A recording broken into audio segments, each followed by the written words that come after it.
Hey everyone, and good morning. My name is Holly, and I work for Teen Services at Charlotte-Mecklenburg Library. And I am beyond excited this morning because one, you've all joined us, and thanks for hanging on for us. I know we have a lot of CMS students and classes with us this morning, which is wonderful. And two, because we are going to meet with our community read authors today, the very talented Kimberly Jones and Gilly Segal, who are the authors of the New York Times best-selling book, I'm Not Dying With You Tonight, which happens to be our Community Read 2021 signature title. So before we jump into this incredible program this morning, I wanted to let you all know that we have teen programs happening online almost every single day here at the library. So we have anything from STEAM programs to gaming to book clubs to writing groups. And so be sure to follow us at CM Library Teens on Instagram to make sure that you never miss out on exciting programs just like this one today. So be in the know and follow us.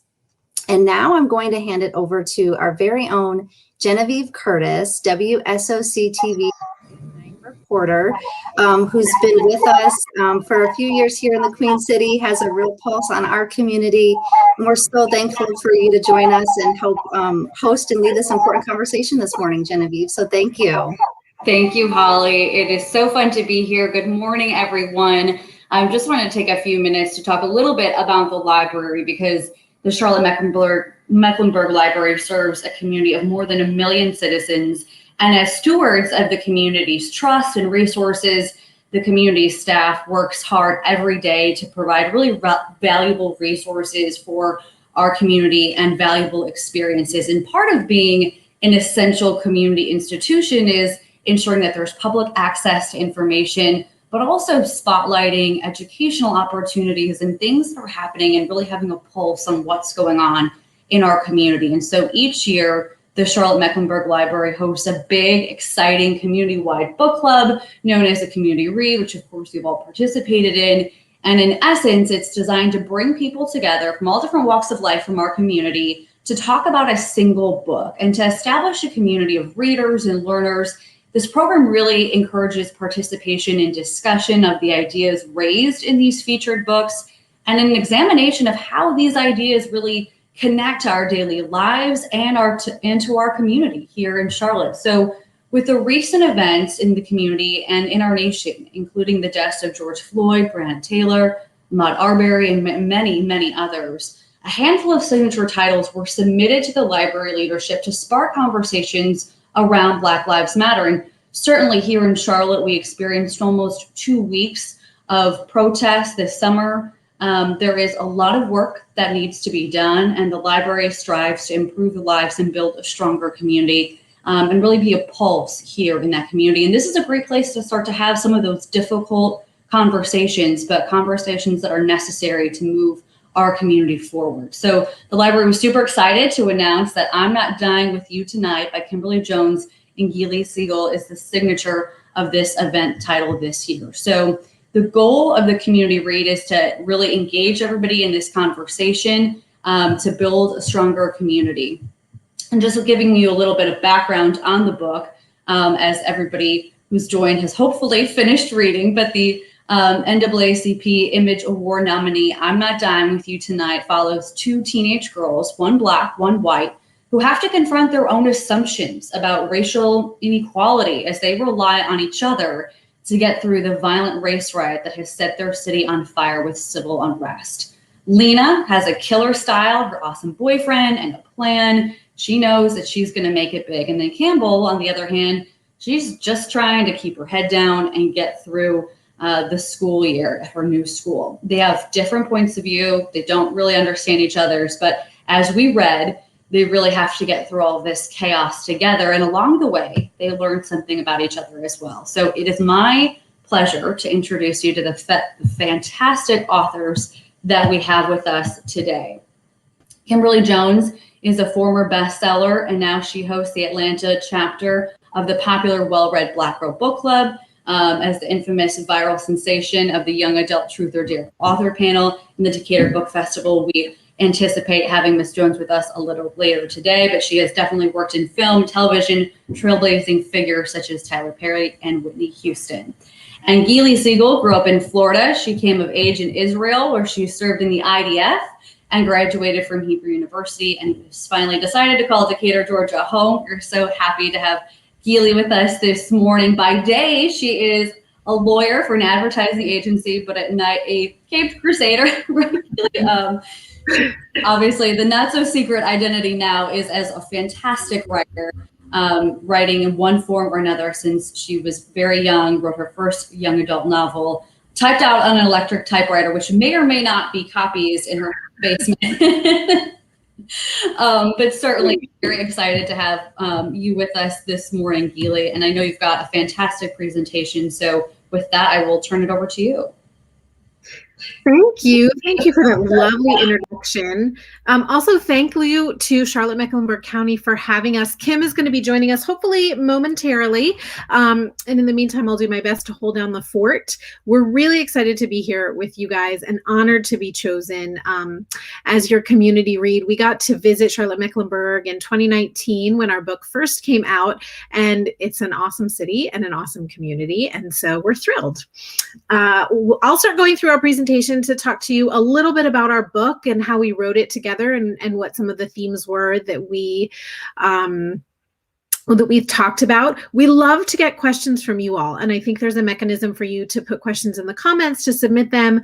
Genevieve will help field those for us, but this will be much more interesting if we're talking about the things that you guys want to talk about. So as you can see on the presentation, this is Kim and I. We wrote I'm Not Dying With You Tonight together. Genevieve read what it's about for you guys. It's really about two girls who get trapped in an unexpected situation together and have no choice but to survive the night, but to work together, even though they're not friends and they really don't understand one another's perspectives. This is our beautiful US cover and also our French cover. The book came out in France as well. And I love this cover. I think it looks kind of like an Art Deco painting. So Kim and my journey to becoming an author. Lots of times we get questions, especially from students, about did we study English? Did we get MFAs, or did we work for publishers? What's really like the route to becoming an author? And we like to ask people to guess how many jobs we might have held collectively. And I'll give you a sneak peek. We're both in our 40s, so it's giving you a time frame. Book came out 2 years ago. How many jobs do you think we had in that time? 1, 2. Collectively, we had close to 20 different jobs. Some kind of normal and expected. We both had stints in retail. I worked as a proofreader. I worked as a teacher of English when I was living abroad. Here are some of our more fun jobs. This is my favorite picture of Kimberly that we have evidence of. She was actually a boxer, Kimberly Crunch Jones, and had a great history doing that. Kim was also, I served in the military, as you can see, and I had a very brief stint as a professional hula dancer in Tampa, Florida, where I grew up. My favorite story about Kim, I'm stealing all her thunder, don't tell her when she shows up. My favorite story about Kim is also that she went to clown college. She went to Ringling Brothers Clown College in Sarasota, Florida, and then she spent 2 years touring the world as Pinky the Clown. And the interesting thing about both Kim and me is we had sort of unexpected journeys to becoming authors, which I think are interesting to students. The first is I was kind of a good student. I liked school. I was a big old nerd, let's be honest. And I went off to college at the University of Pennsylvania for my first year of college, and I was really unhappy. College wasn't what I was expecting it to be, and I suffered through my first bout of undiagnosed serious depression, and I ended up dropping out of college and going off to join the military for 2 years, and it took me about 3 years after I left college to come back to college and finish it in Israel, and then end up going to law school. And it also took me getting support from a therapist and some mental health services so that I could get control of my depression. Kim also went off to college at Columbia and discovered that she had undiagnosed ADHD and spent a lot of her school years being told that she couldn't keep up and that she wasn't good at school, when in reality, her brain learns differently. And so now ADHD is her superpower. But that kind of established for us what it's like to collaborate on writing a book, right? You think about a book as a really individualized task, but for us, it was basically just a big group project. And the secret is Kim loved group projects in school, in part because she got to focus on the things that she's a star at, right? She would do the presentation portion of group projects. But for me, I like things neat and orderly, and I'm sort of, I like to be in control of my world. And it was really hard for me to cede control over the writing of a book, and not the writing of a book, of a group project. But when we got to, I'm sorry, hold on just one second. When we got to the part about writing the book and working together, like the important part was our ability to like work together on this project. And it was sort of super critical. Sorry, one second. I'm helping Kim get on the chat, so she'll be able to join us momentarily, any second now. Sorry about that, you guys. Collaborating the project, is it a group project? Yes, it is a group project. And it required of the two of us that we find a way to work together. And I'm going to talk really slowly here so Kim can join and figure out the best way to write together. The first thing that I would say is, remember I said I'm kind of really strong at that organization and that keeping on track. And my background when I was in college, I studied English literature. So I have a very traditional novel, like Western novel oriented sentiment. Kim's background is also in entertainment. In addition to all of the other awesome jobs that she had, she was a screenwriter and a director of episodic and biopics. And so she brings a screenwriting sensibility to it. And we learned not to fight each other on that and not to fight ourselves on that. And we really leaned into our strengths and weaknesses. So sometimes I would produce pages for Kim to write. We wrote this book in alternating chapters. If you read it, you know that part of the time Lena is telling the story and part of the time Kim, hi. Part of the time Lena is telling the story and part of the time Campbell is telling the story. As just talking about leaning into our strengths and weaknesses, and the fact that I come from more of a traditional novel writing background and you come from a screenwriting background. Yeah. And so you have to, like, when you're writing a book together, you have to like put ego aside and not feel like you have to do everything, or that like if you're not doing everything, then it's not your story. It's like, no, I'm really good at this. Let me do that part. And you're really good at this. Do that part. Yep. And sometimes I would produce like pages for Kim and she would read it and she would be like, nothing is happening here. This is 8 pages of description. Where's the action? Or I would send her like 8 pages of dialogue with like no interiority. Like she's like, this is a script. This is not a book. And so we learned to sort of lean on each other's strengths and weaknesses and cede control for those portions, which made the collaboration group project part of this a lot more fun. Mm-hmm. What else did we learn when we were writing this book together? One of the things that we definitely learned while we were writing this book together is to have patience, because you would think because 2 people are writing a book together that it would make it go faster, because it's like, oh, you're technically writing half of the book, so it should go a lot faster. In many ways, it made it go slower. It made it go slower because we found that we worked better when we were sitting next to each other, like side by side. And so, it was a matter of time, of like having the time to actually like get together and schedule it. And then also like I am an Audible learner, so I have to like walk through it verbally first before I can like put it down on the page. And so it also taught us systems, right? So I still do that. I still have to like think things out loud and talk things through. But now when I'm doing that, Gilly will be like, hold on, I'm taking notes. It's not exactly that, but I'm getting the big strokes down of what you're saying. And so it allows me to work at my best ability, and allows Gilly to work at her best ability. And, one of the things that I always like openly share with people is that I have ADHD. And so I learn different, and I have to have different processes than other people in order to get in order to stay focused, in order to get information on the page. And that was the beauty of working with Gilly, is that a lot of times when you have a disability or a health issue, people understand it on the surface and they say, yeah, I get it. But when it comes into like practicing, like they know that they're not really good at it. Gilly was really good at knowing that, and like understanding what came with that, and like the best way for me to work because of that, and never being like, well, that's just silly. Let's just do it in the traditional sense. She's like, no, this is how you're able to get work done. So let's do it this way.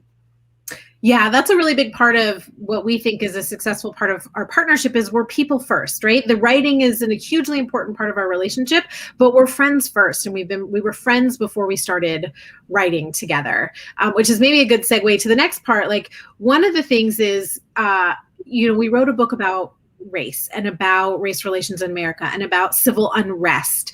And those are hard things to talk about. I think in 2020, maybe we're exercising the muscle of talking about this a little bit more, but we started working on this book in 2015, where there had been pockets of civil unrest that had popped up throughout the country, but not as widespread as we saw this past summer. And so we had to learn how to talk with each other about really difficult topics. How do we do that, Kim?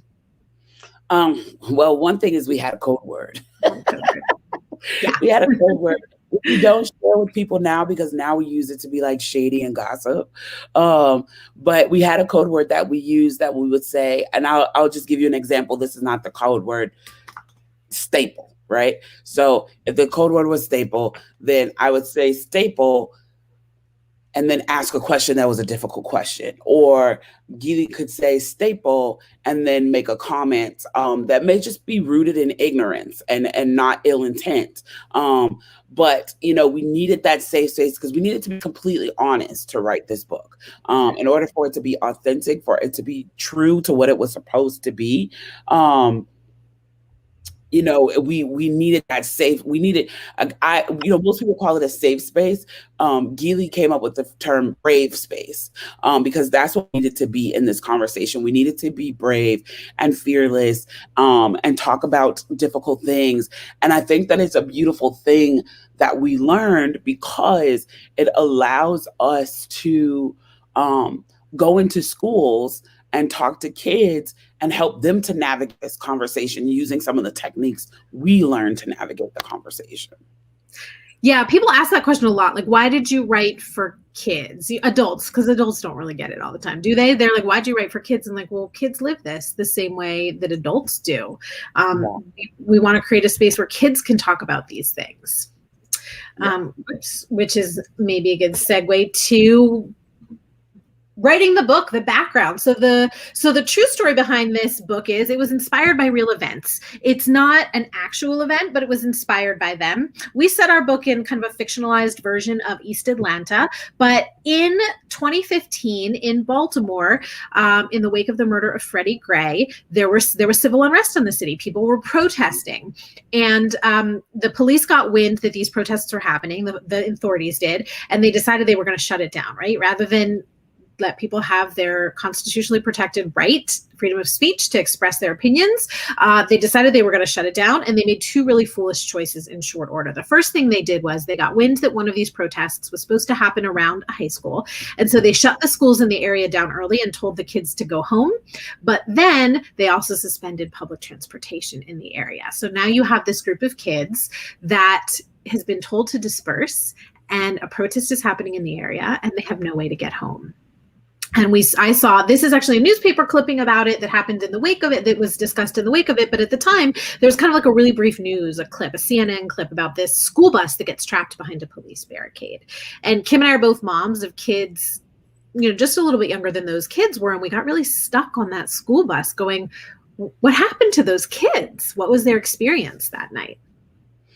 Yeah. And we never could get information on like what happened to those kids. And so we're writers, and this is how we process. And so after Gilly, after she saw this story, this is when she bullied me into writing this book. We'll have a whole nother section about bullying.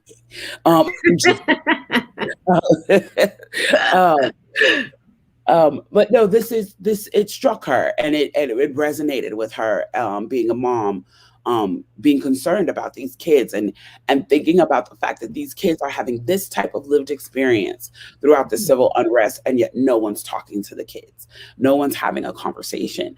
And I just have found that over the years, as Gilly and I have traveled and toured with this book, like, no offense to the adults, but kids have the most like insightful things to say.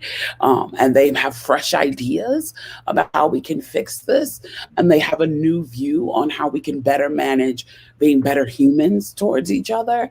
And so this was a perfect opportunity for us to introduce this conversation into YA Lit, in this way. Obviously, there are people who came before us who wrote beautiful books about these conversations, like Angie Thomas and Jason Reynolds and, people like that. But we just felt like this specific story of being involved in civil unrest and being affected by civil unrest was like very, very, and very important to tell. And so Gilly approached me at my job and convinced me to write this with her, although she had like a whole bulleted list.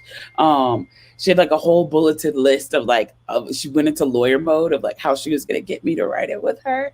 And I stopped her at like a few bullet points then and was like, you had me at let's write together. So if you've never seen an old movie called Jerry Maguire, that it's like, it was our Jerry Maguire moment. You should go watch that old movie. It's awesome. Yeah. And so this was basically our book as kind of essentially like ripped from the headlines, if you will. My favorite thing about kids, by the way, is we get asked lots and lots of great questions, and we welcome all questions, and you should please feel free to ask them of us. But my favorite story is actually, the book had been out for 6 months, or was 4 or 5 months at this point in time, and we've been asked lots and lots of great questions. The only people to ever ask us what happened to the kids on the bus were kids. It was a group of 8th grade students, and the very first, and I just love that because kids care, right? They care a lot about people. Kids were the only ones to ever ask us. And the unfortunate answer is the news likes to focus on other things and not the kids. So there isn't any publicly available information about what happened to that school bus. Okay, so in writing this book, Kim, it occurs to me that we have to change this presentation now. But at the time that we wrote this book, neither of us had ever actually been in a mass disturbance, a civil protest like the ones that we're describing in the book. So we knew we needed to do some research, and we kind of divided up the research, and we each took some different approach. I talked with a SWAT unit about what are the police really doing? Like, what is happening in a city when the level of sort of widespread chaos rises to the level of what we wanted to describe. Mm-hmm. And Kim talked to survivors of mass protests that had sort of become riots in various cities in the past. Yeah, like Ferguson and the LA, and Gilly talked to her aunt who was around during the Philadelphia riots of the 60s. And so, it's funny because even conversation, when we would bring back conversations from these different groups of people, you're talking survivors, witnesses, people were involved, then the SWAT team, there were certain nuggets that were universal in all of them. And so we were like, okay, those are the things that we want to like steal and snab and grab, because clearly these are like, pivotal points in the midst of these things that like every single one of these people pointed this out. And one of the things that they all pointed out is that throughout the city, there's pockets of riots. Like, we think of it as like it's one centralized area, like, okay, they're rioting downtown, and that's how it bubbles over. And both SWAT and the people who we spoke to explained to us that no, like, in order for riots to elevate to the level of which we're used to seeing on television, that means there's pockets of it all over the city. And some of the intel that Gilly got from SWAT actually changed the direction of the book and introduced a character who became a fan favorite. Yeah. So if you haven't read the book, or if you've read the book yet and have the edition from Barnes and Noble, this is kind of the area that we're describing. The book takes place over the course of one night, just about 4 or 5 hours in time. The girls start out their night at the football game. And this is one of the things that we learned from SWAT early on in our drafting, right? As we said, this fight breaks out at the football game at their high school. And then there is violence that sort of spills over throughout the city. And SWAT said, well, one of the things that would happen is if you have an event that is big enough to draw a huge police presence to the original site, there's going to be less police presence available in other areas. And sometimes that's what happens. That's what helps tension spill over kind of in an uncontrollable way. So that is why we set the book up where the initial incident involves an officer-involved shooting, because that would draw a huge police and emergency response presence. And that happens at the school. And then the girls make the unfortunate decision to walk by themselves at night to try to get to Lena's boyfriend. So that's the map of the area where it takes place. Yeah, you should have seen the original map. That's the map that they put in the book. Someone else was just like scrawled out on like I want to say a napkin because it had that vibe, but I think it was actually on paper, but it felt very like napkin vibe.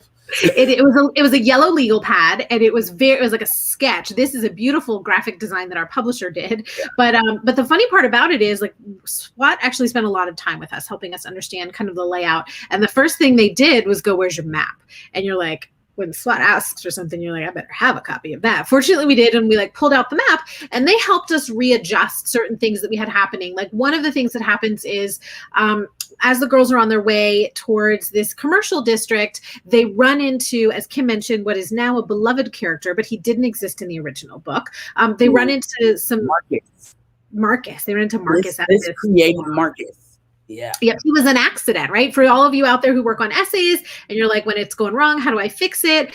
In our first draft, we had a different adult there. We had the girls run into a news reporter at that point in time. And the news reporter was supposed to play the role of kind of giving them a hint that something is going wrong in the commercial district and maybe it's a bad choice to go down there. But he didn't stop them. He let them keep going on. And the SWAT officer said, what adult knows how dangerous things are and lets 2 teenage girls keep going on their own without at least trying to encourage them to call an adult for help? And so we were like, oh, that's a valid point. The book would end right there because an adult would come, Lena's grandpa would come get her and be like, you are getting home, and he would take Campbell home too. So we needed someone who was older enough to have an inkling of danger, but not so mature and grown up that he would actually put a stop to the plot. And thus Marcus, Lena's slightly older play cousin, was born. And he was so fun to write that he wrote himself into the rest of the book because we didn't want to stop. We didn't want to stop writing him. No, and he definitely was worth it because he's turned out to be the fan favorite. Like, people ask us every day, like, what happened to Marcus? What's going on with Marcus? Are we going to get a Marcus book? Yeah, you are not going to get a Marcus book. All right, so some of our writing inspirations. As you saw, the news is an inspiration for us. Yeah, the news is an inspiration for us. Our personal experiences are an inspiration for us. You know, the biggest thing that I think was the biggest influence for us for this book in particular was the what if. Like, what if someone stepped up? What if they hadn't closed down public transportation? What if they, what if they had just canceled school that night before? Like, what if all these things had happened? And then even in the book, that theme continued on. It's like, what if the girls had just had money for an Uber? What if they had not tried to meet Black and had found another route home? Like, what if Marcus hadn't shown up?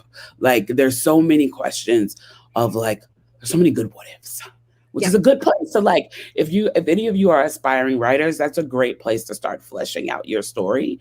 There's 2 things that are great for fleshing out your story. One is to just sit down and ask all these types of questions to help you have some, it's almost like giving your story, what's the book we used to have when we were a kid? Choose Your Own Adventure. Choose Your Own Adventure. That's right. It's like giving yourself your own choose your own adventure slots to choose from to come up with the best story. The other thing that I've gone off on a tangent, but since we're talking about writing inspiration, one of the other things that Gilly teaches, which I think is super cool, is if you don't know what to do or if you're feeling stalled and stuck in your story, kill one of the main characters, and then see how everybody else in the books reacts to that. And even if you don't leave them dead permanently, even if you go back and put them back alive, seeing how everyone reacts to it will help you to like develop those character relationships.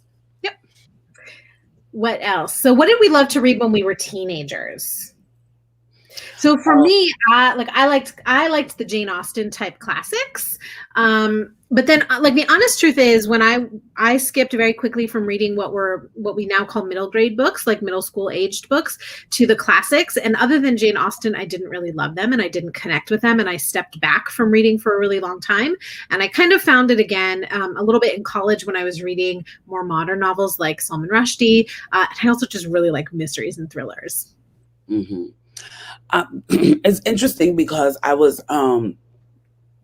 fell in love with books that I had one particular 8th grade teacher that assigned things that like really stuck to me.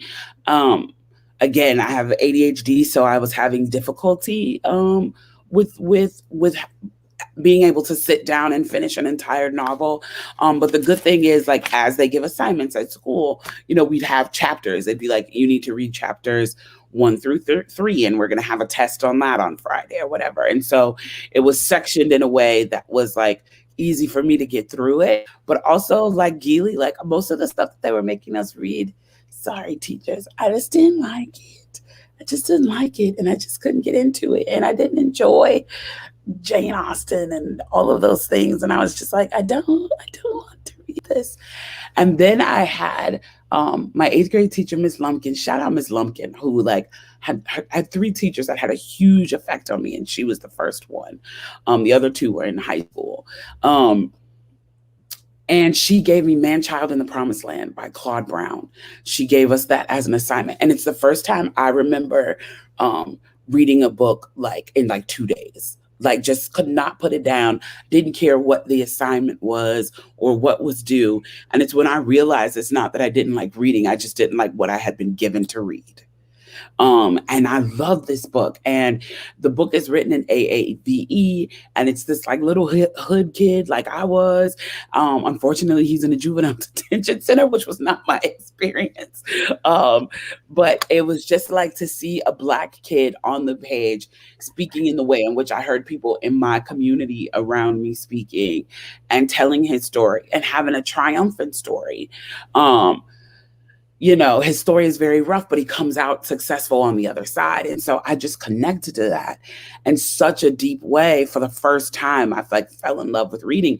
And so immediately after that, she gave us Animal Farm, which again, like just like blew my mind. It was so fascinating. It was so descriptive. And so I just loved it. And I started looking for things. And that's when I discovered Donald Goines' Black Girl Lost, which for the record, all of these are adult books. These are all adult books because unfortunately, yes, Tanya Lewis says representation matters. It definitely does. Unfortunately, during me and Gilly's era, because we're, slightly older than you guys, old enough to be we're just old. Yeah, we're just old. We're middle-aged ladies. YA was not what it is today. There was not a lot of things that were categorized as YA. And so you did kind of go from reading like middle school stuff to adult books. So it was a matter of finding the adult books that connected. And those were the first 3 books that I read that I connected to. Which is a lovely transition to what are we reading now? And part of the reason why I think honestly, YA is the most exciting genre of book being written today because it does care a lot about representation. It cares a lot about inclusivity. I think the canon is becoming more diverse. It's still overwhelmingly cishet, white, male, and Christian, but it's becoming more diverse, and we think we care about it. So here are some of the things that we are really loving and reading at the moment. And you can see like the selection of authors is significantly more diverse. And that's really important for kids to be able to see not only themselves reflected on the page as the hero of their own story, no matter what their background and experience is, but also that author is a legit career path for you, no matter what your background or your upbringing is, right? Like you saw, neither Kim nor I took the straight path through to college. I told your story a little bit, Kim. We steal each other's best lines all the time. But neither one of us took a really straight path to college, right? Like we took time off. It was like a circuitous route, and author is still a legitimate career choice for us now. Yeah. So yeah, these are the things we're reading and loving. Yeah, these are some of the books that we love, and like, oh my God. And like the fun part about being an author is that like, we get to meet these people when we're on the road. Some of these people have books that have come out post-pandemic. And so authors have not been touring and going to conventions, and like even like this community read, if it weren't for the pandemic, we would be there with you guys in person and hug you guys and stuff. Although you may not want to hug me today because I'm under the weather, but yeah, so it's like we also get to like have great conversations with amazing authors like this about what they're working on and what they're doing. Like This Is My America, Kim Johnson. I've not had the privilege of meeting her in person, but I've done a million like Zoom panels with her over the past couple months, and she's just amazing and awesome. And Danielle Page of the Ravens is someone that we often cross paths. Yeah, she's so lovely, and we cross paths with her on tours. But like, look at how beautiful and eclectic and brilliant it was. Like when we put together this slideshow, it was not hard at all in YA to find all of these diverse voices and stories. And so that's the beauty of what's happening in YA right now, is that it's expanding the canon. Which is amazing, which is why we love YA, and it's diverse, not just in terms of culture, but it's diverse in terms of lived experience. It's diverse in terms of ability. It's diverse in terms of language and all of these things. And so it's just a beautiful thing to watch. I was a bookseller for many years before I was an author. I worked for 6 years at a children's bookstore called Little Shop of Stories. And when I started working at Little Shop of Stories in 2010, was just at the beginning of was not at the height of YA, but at the height of YA being very conscious about expanding the canon. And so I watched our bookstore change over the years and grow in terms of like what was been added to the canon from all cultures and all experiences and abilities and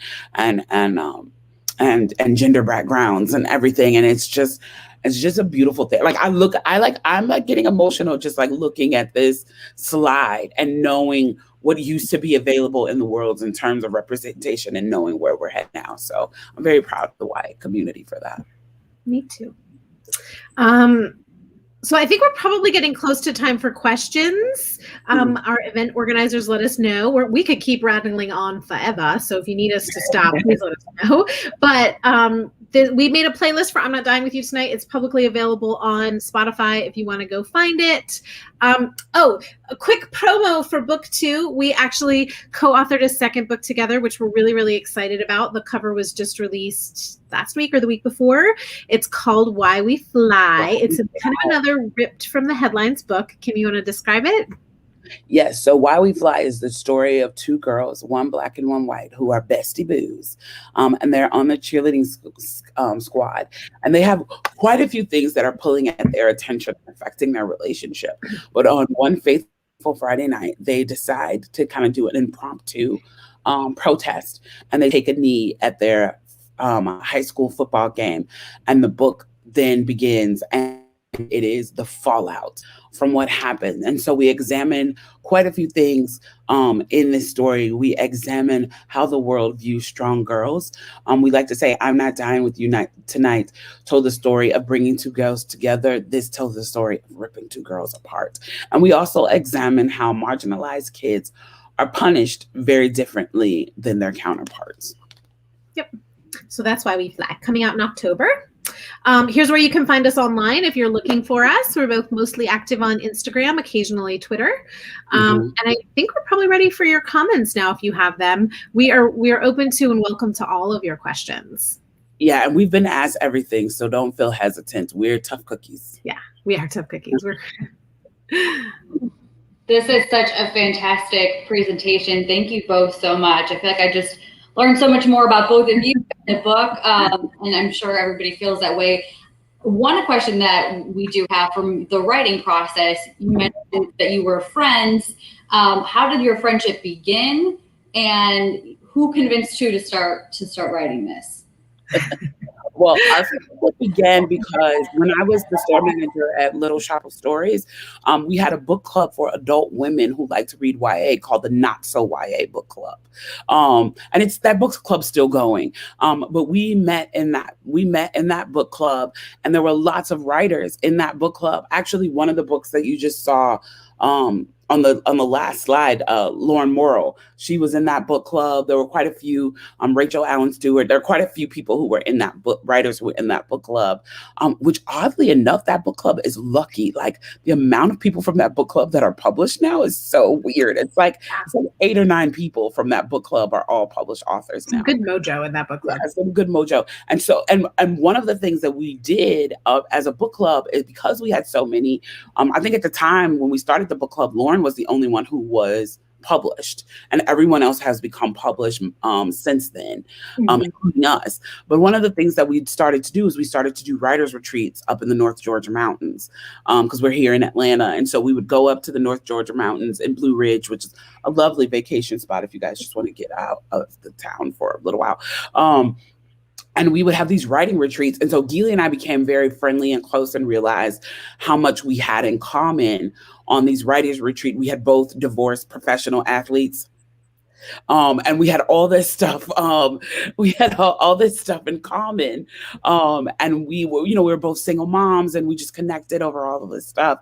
And so we became friends, and we would, sit together at book club and stuff like that.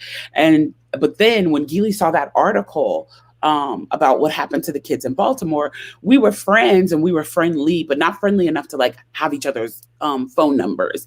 And so I was on shifts at Little Shop of Stories, and Gilly came in and she just kind of like lurked around for a while. And my staff was like, do we need to call Shirley? Shirley was the beat cop by the store who would check in on us. And they were like, do we need to call Shirley? And I'm like, no, I know her. She's non-threatening. She's fine. Don't be afraid of her. I know her. And so Gilly came over, and she's a lawyer, so she had like all her bullet points of like how she was going to convince me to write this book with her. And she got like 2 bullet points in, and I was like, you had me, and let's write together. So I Jerry Maguired her. And so that's how we started writing. But like, we started writing this book in 2015, even though it didn't come out until 2019. I don't think we sold it until 2017 or 2018 or something like that. And so, but we started writing this book in 2015. So we've now been writing partners between that and Why We Fly, and newspaper articles and different things we've had to write together over the years. We've been writing together now for 6 years. And so we expend a saturated amount of time with each other. The pandemic has been very, very hard on us because we're used to being together. We're used to being together all the time, whether it's writing or touring or getting lunch or, having our kids play together or whatever. Like we became family, and we got accustomed to spending the majority of our time together. We now jokingly say we're each other's spouses. More or less. Yeah. And so it's been really difficult to be separated in this way. How did the characters of Lena and Campbell come to be? Where was their inspiration, and how did you develop? They're very distinct, different characters, but they've got a lot of heart and a lot of layers to them. Where did they come from for both of you? So Campbell is not me. I get asked this question a fair amount, right? Like we both are like, how autobiographical is this? It's not autobiographical at all. No. But Campbell is certainly inspired by the place where I grew up. So I grew up just outside of Tampa, in the suburbs of Tampa, in a predominantly white area. So Campbell comes from Haverford, Pennsylvania, which is a predominantly white area. And Campbell is reflective of the sort of implicit bias and I grew up in the 90s, and it was like, we talked a lot about being colorblind in the 90s. As if it were a good thing, right? Instead of recognizing that what we were doing is ignoring people's lived experiences and the way that race affects the way the rest of the world interacts with you, right? Implicit bias and systemic oppression.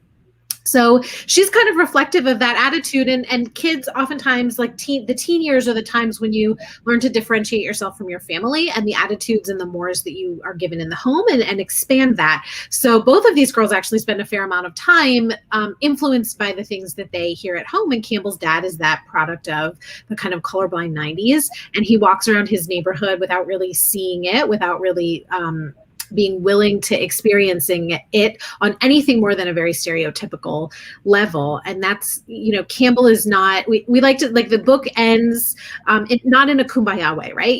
They don't end BFFs who are braiding each other's hair and having sleepovers because it's a journey. Campbell is just beginning to be willing to open her eyes to the reality of the neighborhood, which she's made a lot of assumptions about. So that's where Campbell comes from. Mm-hmm. And Lena? Yeah. Lena is not she's not me either. But she's representative of something that was important to me and important for me to tell in my first story. One of the things that I used to do when I worked at Little Shop of Stories, we partnered with the Decatur Education Foundation. And we had a program called Project Bookshelf. And it was for kids on free or reduced lunch in the city of Decatur schools that were middle school. We had two separate groups that would come, a middle school group and a high school group. And they were predominantly African-American kids.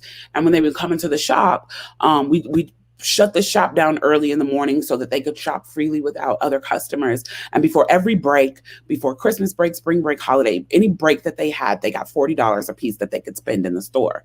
And so the kids would come in and I would give them all these amazing books that I would pull off the shelves. I'd be like, here's some Tomi Adeyemi and some Angie Thomas and some Jason Reynolds, and like all of this, trying to show them, representation from their community. And even though these are amazing books, they would come back after breaks and I would be like, how did you love The Akata Witch? And they would be like, I didn't read it. And I'm like, well, these books are so good. You guys tell me something you want me to order.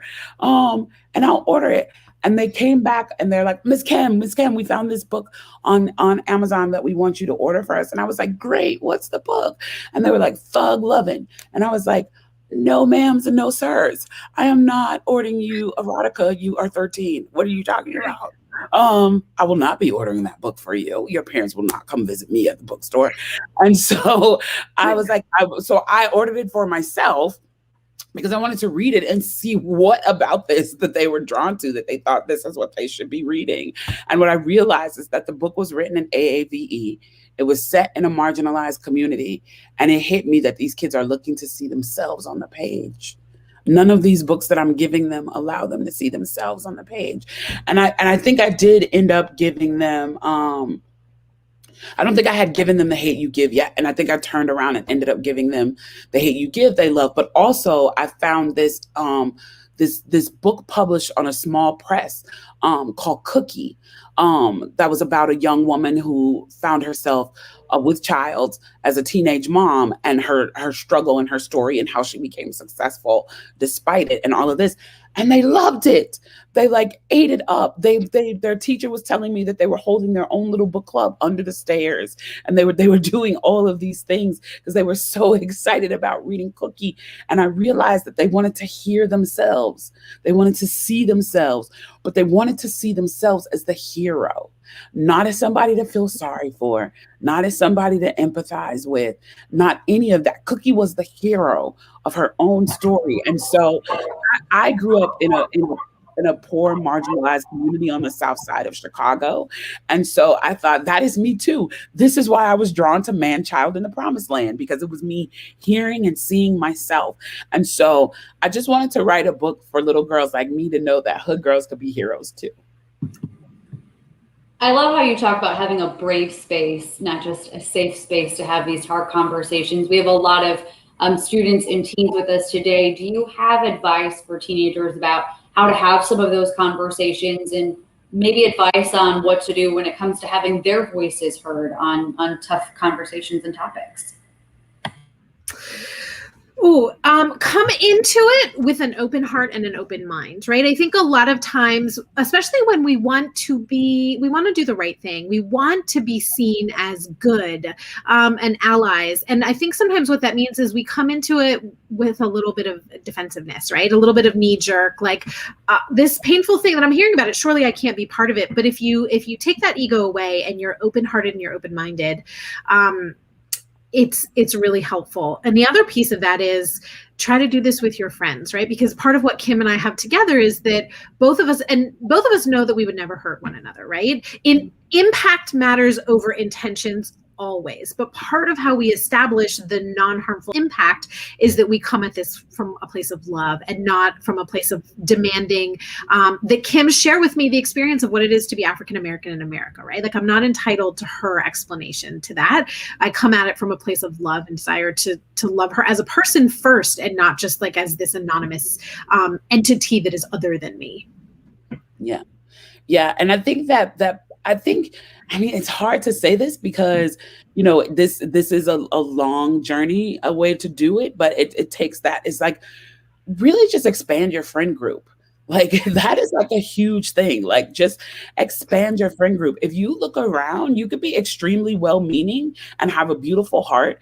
But if you look around and like the only Black person that you know is the person who like babysits your kid, then you can't count her as a friend. You know what I mean? Like I'm talking about real friendship, like someone that you have lunch with, someone that your family vacations with, someone that you call if you're having a great day or a bad day or whatever the case may be. And I'm not telling people to engage in tokenism and going out and getting your like token, your token Jewish friend or your token Asian friend or anything like that.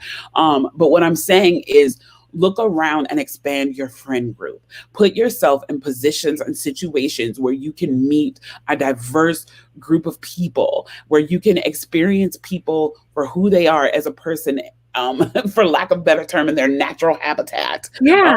Outside of the social justice conversation too, like exactly. I'm a huge advocate. If you are a person of faith, if you belong to a faith-based community, I'm a huge advocate of doing this in your faith-based community, right? Like if you're a kid who belongs to a temple youth group, church youth group, mosque youth group, ask if your youth group can partner up with another youth group. Hopefully you'll get to the social justice conversations, but start out by volunteering at a food bank together. Start out by doing a movie night. I was going to say, do a movie night, go to the jump house. Yeah. And like, be friends first. And do it intentionally. Be like, listen, my friend group is exclusively white. Like, can we partner with a youth group from the church nearby? Can we engage together in a meaningful friend-based way? Yeah, I always go to like, I know people always expect me and Gilly to give like these deep rooted answers. And I'm just like, just make friends. Yeah. Like we laugh a lot. The most common question that people say when they discover we wrote a book about race relations in America is like, you two? Because goofballs. We are goofballs. And we spend a lot of our time being silly and goofing together because we're friends, right? So yeah, go be friends. Well, like you two aren't even real grown-ups. How are you having this conversation?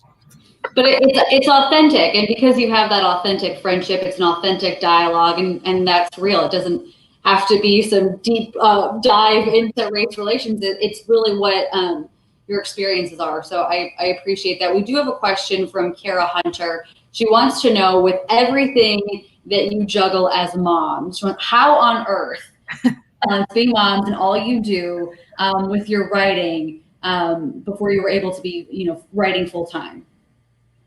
It was a struggle. Well, and the other trick about this is, and I like to be really honest with this, especially when there's teens in the audience, right, is neither of us are full-time writers, right? We both still hold down full-time day jobs because the economics of supporting yourself from a creative lifestyle are not simple ones. And bills got to get paid no matter how much I want to write. So yeah, it's like the true secret is stuff just goes undone, right? I prioritize writing over other things that I could choose to do in my life. So like laundry and dishes, like I don't get upset if I go to bed with dishes in the sink if it means I got to write for 30 minutes and put 100 words on the page. Yeah. And like, I mean, to be honest, even our day jobs are fun, creative day jobs. So we're just blessed in that way. But that also did not happen overnight. That's like, years and years and years of working. Gilly is an attorney, but she's an attorney at an advertising agency. And like a good chunk of her job is like watching YouTube and watching Facebook. Watching Facebook and like dealing with stuff like that. My day job, I work for Warner Brothers and I write TV shows. But when we first started writing, my day job was I was managing a children's bookstore.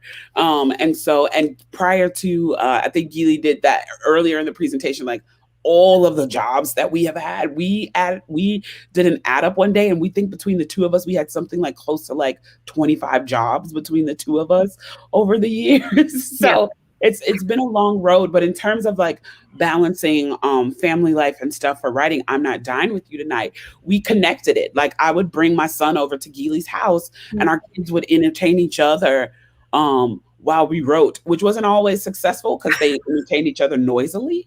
But you know, I would bring my son over and he'd play with Gilly's kids, and we'd go outside and get some writing done, especially because like my son is a little older and she has an older daughter. So we could like sit out on the balcony and trust them to like play inside. But yeah, we just would have to like do it like with the kids, which is not always fun. It gets it done. And we would retreat. We would periodically take weekend retreats when we would go, and then that's like for 3 or 4 days we're in a cabin and we're like hardcore writing and not doing anything else. We are winding down on the time for this session, so we have a couple quick rapid fire questions for you guys. Where did the title of the book come from? Was it because it was such a powerful line, or did the title come first? And the second question, did you get any rejection letters when you wrote the book? And will there be a sequel when the book ends with home safe? Kind of leaves you wondering, but is that the whole point? I'll answer the second one. We got 14 rejections before we got a yes, right? Art is really hard and it's really subjective. And so we got 14 rejections and we had to take turns holding each other up when those would come in because those were hard. But then we found the right poem because Sourcebooks has been a really supportive publisher. And there are no plans for a sequel. The point of stories is they have to like have action and plot. And so in order to do that, we would have to put Lita and Campbell through more trauma. And I think they've had enough and they deserve to like get some therapy and heal now. So there are no plans for a sequel. Plus, I think life does not end in kumbaya moments all that easily. And so we want the readers to sort of think through like where do the girls and really where does the town go from there? Kim, title story. The title story, the story of the title. Oh, so I'm Not Dying With You Tonight is the third title of this book. Originally, the book was called The Neighborhood, because we were just like, oh, the neighborhood is a character itself. Let's just call it The Neighborhood, which is a terrible title. Gilly and I are not good at titling. We have never titled anything that we put out in the world. Everything we put out in the world, someone retitled it. And so then when we were working with SWAT, they never referred to a riot as a riot. They would refer to a riot as a mass disturbance. And so that was the second title. That's the title we actually sold it with, was mass disturbance. And then it didn't test well. Like people said it didn't sound like it fit the book. It sounded like an adult book. It's like a dystopian novel. It sounded like everything but what it was. So I'm Not Dying With You Tonight is actually a line from the book. And our editor pulled that line out and said, I think this is the title. And at first we were like, no, because we had lived with mass disturbance for years. And we're like, no, this book is called Mass Disturbance. And then he was like, no one likes it, but you do. And so it became I'm Not Dying With You Tonight. And for the record, he was right. That was the perfect title. Yeah. Like that's kind of the trick about the outside of the book, right? The cover and the title are about selling the book and they're about marketing, right? And we're experts at the writing part. We're not so much experts at the selling part. So we defer to our publisher. We're like, we know better. Be in charge of smarty pants like that. It's a great line and it's such a powerful line in the book. So it definitely encapsulates the book as a whole. Thank you both so much for being with us today. I'm going to turn it back over to Holly with the library as we wrap up for today. Thanks again, Kim and Gilly, for being with us. Thank you. Thank you. Yes, well, this is exactly why I was so excited this morning, because what an engaging and inspiring presentation and conversation that we just had. And this truly exemplifies why I'm Not Dying With You Tonight was selected as our signature title for our Community Read 2021. So yes, a big thank you to our authors, Kimberly and Gilly, and to our moderator, Genevieve, and to all of you for being here and participating and asking questions and being a part of our Community Read. And if you enjoyed this morning and you want to hear more, we'll be doing this again at 6 o'clock tonight. And so it'll be a little bit of a different format. We'll have more time for more questions. So if you didn't get a question answered, or you just want to come back and be a part of this important conversation, we welcome you back to do so. So thank you again for everyone for being here and for joining us. And we hope to see you again tonight at 6 o'clock and to have another wonderful conversation with this group. So thank you. Thank you, everybody. Thank you.